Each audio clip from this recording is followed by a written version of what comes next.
For advertisement, call 8125893028. Our Gmail mathstvtelugu@gmail.com. Maths TV ప్రేక్షకులకు నమస్కారం.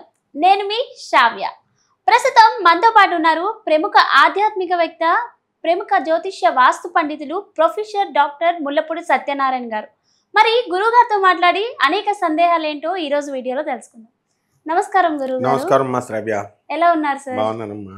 గురుగారు, మరి శ్రావణ మాసంలో రాధాదేవి చేత శ్రీకృష్ణుడు ద్వారకాలో అష్టలక్ష్మి పూజ చేయించారనే విషయం మనందరికీ తెలిసిందే. మరి ఈ శ్రావణ మాసంలో మనం అందరము అష్టలక్ష్మి దేవిని పూజిస్తే మనకు వచ్చే లాభాలు ఏంటి గురువు గారు? మనకి శ్రావణ మాసం అనగానే వరలక్ష్మి వ్రత కథే వస్తుంది. అంటే వరలక్ష్మి తల్లి మహాలక్ష్మి అనేక రూపాలు ఎత్తింది. వరలక్ష్మిగా, గజలక్ష్మిగా, సంతానలక్ష్మిగా, వీర్యలక్ష్మిగా, విజయలక్ష్మిగా, ఇక ధాన్యలక్ష్మిగా, తర్వాత గజలక్ష్మిగా అనేక రకమైనటువంటి అవతారాలు ఎత్తింది. అందులో వరలక్ష్మి ఒకటి కాబట్టి ప్రాముఖ్యత వరలక్ష్మి వ్రతంగా చేస్తాం.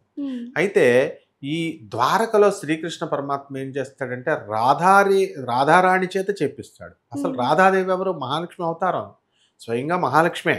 ఈ మహాలక్ష్మి తల్లి మళ్ళీ అష్టలక్ష్ములుగా అవతరించింది.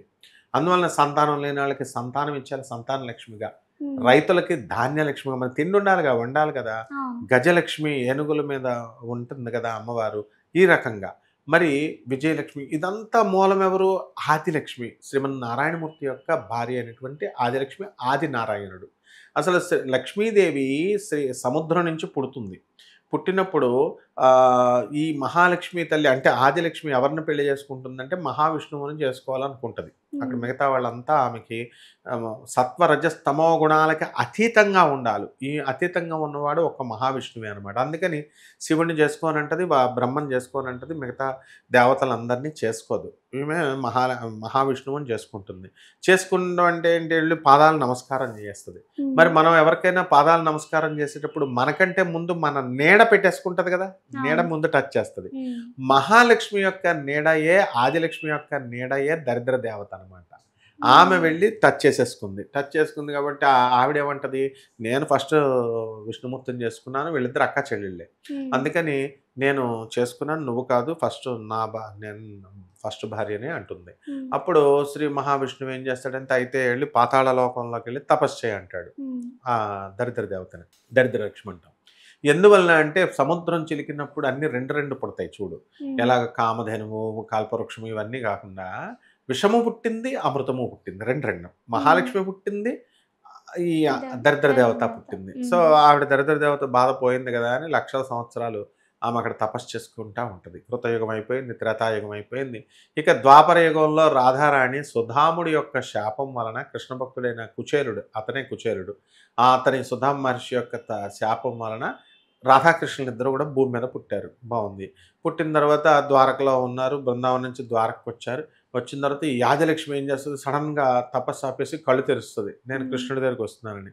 కృష్ణుడికి తెలిసిపోద్ది, అమ్మో ఎవడు వస్తుంది అంటే, అయితే నువ్వు నాకు చెప్పకు, నువ్వు రాధారాణికి చెప్పకు నేను వచ్చినట్టు, నేను రాధారాణినే లొంగదీస్తాను అంటది. అప్పుడు కలి అలాగా, ఇప్పుడు కలిపురుషుడు అందరినీ ముట్టుకుంటాడు, తాగేవాళ్ళని, తిట్టేవాళ్ళని, కలహాలు, ఫైటింగ్లు చేసుకునే వాళ్ళకి, అన్యాయాలు, మోసాలు చేసేవాళ్ళు మాత్రమే టచ్ చేయగలుగుతాడు. ఎవరైతే నిజమైనటువంటి గురుభక్తులు, దైవ భక్తులు ఉంటారో వాళ్ళ దగ్గరికి టచ్ కూడా చేయలేడు అనమాట. అలా రాధారాణిని అసలు టచ్ చేయలేదు ఆమె. అంటే అయితే నువ్వు రాధారాణిని నువ్వు టచ్ చేస్తే కనుక నేను వస్తున్నానని చెప్తే రాధారాణి అలర్ట్ అయిపోద్ది కాబట్టి, జాగ్రత్త పడిపోద్ది కాబట్టి నువ్వు చెప్పకూడదని కండిషన్ పడద్దు ఆదిలక్ష్మి. సరే టెస్ట్ చేసుకో అంటాడు. వచ్చేస్తాడు ద్వారకలోకి. ఆదిలక్ష్మి వచ్చేసిన, దరిద్రలక్ష్మి వచ్చిన తర్వాత రాధారాణి అమాయకురాలు పాపం, ఆమె ఏది చెప్తే ఎవరైతే చెప్తుంది నమ్ముద్ది. సరే ఆదిలక్ష్మి ఈ యొక్క దరిద్ర దేవత లోనకు వస్తానంటే ద్వారకలోకి లోనకు రానిచ్చేస్తుంది. బాగుంది. ఇప్పుడు అసలు స్టోరీ స్టార్ట్ అవుద్ది. జాంబవతిని పట్టుకుంటుంది. జాంబవతికి కొంచెం బంగారం ఆశ ఎక్కువ.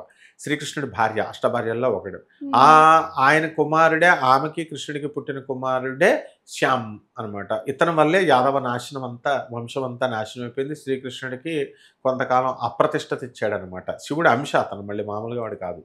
అయితే ఈ జాంబవతిని పట్టుకొని నీకు బంగారం డబల్ ఇస్తానని ఇప్పుడు స్కీమ్స్ ఉన్నాయి కదా, నువ్వు ₹1,00,000 ఇస్తే డబల్ ఇస్తాం, బంగారం ఇస్తే డబల్ ఇస్తాం అని మోసగాళ్ళు మొత్తానికి పట్టుకుపోతారుగా, షైనింగ్ పెడతామని వస్తారు. పాపం వీళ్ళు ఇస్తే యాసిడ్లో ముంచేస్తాడు, కొంత బంగారం కరిగిపోద్ది, కొంత మనకి ఇచ్చేస్తాడు. ఈ విధంగా దరిద్ర దేవత ఏం చేస్తుంది, మొత్తం బంగారాలు తెమ్మని డబల్ ఇప్పిస్తుంది అందరికి. మొత్తం ఊళ్ళో ఉన్న వాళ్ళు, ద్వారకలో ఉన్న ఆడవాళ్ళు అందరూ, కృష్ణుడి పట్టభార్యలు అందరూ తెచ్చేసి అందరూ ఇచ్చేస్తారు, ఒక్క రుక్మిణి తప్ప. సత్యభామ రుక్మిణికి తెలియదు ఈ విషయం. ఇక ఆ ఊర్లో ఉన్న వాళ్ళు అందరూ తెచ్చేసి ఇచ్చేస్తారు. ఇచ్చేస్తే అంతా, ఇది రాధారాణికి కూడా తెలియదు ఈ విషయం. అంతా ఈ బొగ్గులైపోతాయి అనమాట. బొగ్గులైపోయేసరికి ముందు బంగారం వస్తుంది, తర్వాత బొగ్గులైపోతాయి. ఎందుకంటే ఆ సూర్య రశ్మి పడుతున్నంతసేపే బంగారంగా ఉంటుంది, తర్వాత బొగ్గులైపోతాయి. వాళ్ళు అబోదిబొమ్మని గోలెట్టేస్తారు. గోలెట్టేస్తే మన పాపం వాళ్ళందరినీ కృష్ణుడు రాధారాణిని తిడతా ఉంటారు, వీళ్ళు ఆమెను రానిచ్చారని. శ్రీకృష్ణుడు ఆ అపవాదు పోగొట్టడం కోసం వాళ్ళ ఊర్లో ఉన్నటువంటి అందరికీ మళ్ళీ బంగారం తిరిగి రావడానికి, ఆమె రాధారాణియే మహాలక్ష్మి కాబట్టి ఆమెను జాగ్రత్తం చేస్తే సరిపోద్ది. ఆమె మర్చిపోయింది తానే మహాలక్ష్మి అని. అప్పుడు అష్టలక్ష్ముల పూజ వ్రతాన్ని ఈయన రాధారాణి చేత చేపిస్తాడు. ఒక్కొక్క లక్ష్మిని పిలవగానే ధాన్యలక్ష్మి అనగానే ధనలక్ష్మి జాగృతం అయిపోయింది. బంగారాలు ఇవన్నీ ధాన్యం అంతా వచ్చేసింది ఆ రాజ్యంలో. లక్ష్మీదేవి తానే కాబట్టి తన పూజ తాను పిలిచేసరికి మొత్తం అంతా వచ్చేస్తుంది అనమాట. అలాగే గజలక్ష్మి, సంతానలక్ష్మి, ఇలా ఒక్కొక్క లక్ష్మిని చేసేసరికి వీళ్ళ బంగారాలన్నీ కూడా మామూలుగా యథాతథం అయినాయి. ఇది ఎక్కువ వదిలేయండి, యాజ్ ఇట్ ఈస్ గోల్డ్ వచ్చింది. ఆ విధంగా మహాలక్ష్మి తల్లి అయినటువంటి రాధమ్మ తల్లి జాగృత పరిచింది. అంటే మనందరం పూజ చేస్తాం, మనం జాగృత పరచం. అంటే మనం పూజ చేస్తూ ఉంటాం, అమ్మవారు వస్తుందో రాదో తెలియదు, నిజమా తెలియదు, అబద్ధమా తెలియదు, లేకపోతే ఇవన్నీ ఇస్తుందా ఇవ్వదా తెలియదు, ఇలా రకరకాలుగా మనం అనుకుంటాం. ఈ చెవితో విని ఈ చెవితో వదిలేయడాన్ని వినడం అంటాం. ఈ చెవితో విని ఈ చెవిని వదలకుండా చేయడాన్ని శ్రవణం అంటాం. అర్జునుడు శ్రీకృష్ణ భగవానుడు భగవద్గీత చెప్తే శ్రవణం చేశాడు. మనందరం శ్రీకృష్ణుడు చెప్పినా ఎవరు చెప్పినా వింటాం, అంటే ఈ చెవితో ఎన్ని వదిలేస్తాం. కానీ అర్జునుడు అలా కాదు, ప్రతిదీ ఆచరిస్తాడు. అలాగే మనందరం పూజలు చేస్తాం, ఇది పూజ కాదు, రాధాదేవి చేసింది, జాగ్రత్త పరిచింది. అందువల్లనే మనం మహాలక్ష్మి అమ్మవారిని మన నచ్చిన మంత్రాలతో, అష్టోత్తరాలతో చక్కగా కుంకుమార్చన చేసుకొని అమ్మవారికి ఇష్టమైనటువంటి కలవ పువ్వు కానీ, బుట్ట కలవ కానీ, తామర పుష్పాన్ని కానీ పెట్టి, అది మళ్ళీ ఈ తామర పుష్పాల రోజు రేట్ ఎక్కువ ఉంటుంది, దొరకకపోతే మళ్ళీ దొరకలేదని అనుకోవద్దు. మీకు కుదిరితే పెట్టండి. ఆ సీజన్లో దొరికే పువ్వులన్నీ ఏవి దొరుకుతాయి అవి పెట్టుకొని జాగ్రత్తగా అమ్మవారికి పూజ చేసుకుంటే ఆ మహాలక్ష్మి తల్లి ఆ అమ్మవారు చక్కగా కరుణించి, ఏ విధంగా అయితే రాధమ్మ తల్లినే కరుణించి ఆమె మొత్తం ఆ ఊర్లో ఉన్నటువంటి వాళ్ళ కృష్ణుడి భార్యలకి, ఆ కృష్ణుడు ఊరికి ద్వారకాకే మొత్తం బంగారం ఇచ్చిందో, ఆ విధంగా మనల్ని అందరినీ కూడా అష్టలక్ష్మి తల్లి బ్లెస్ చేస్తుంది. అందువలన అంటే ఇప్పుడు మనం అష్టలక్ష్మి అంటే అష్టలక్ష్మి టెంపుల్కి వెళ్తారు అంతా. టెంపుల్స్కి వెళ్ళమని కాదు ఇక్కడ అర్థం, మన సాధన ఇంట్లో కూర్చొని సాధన చేయాలి. టెంపుల్స్ తిరిగితే ఏమి రాదు.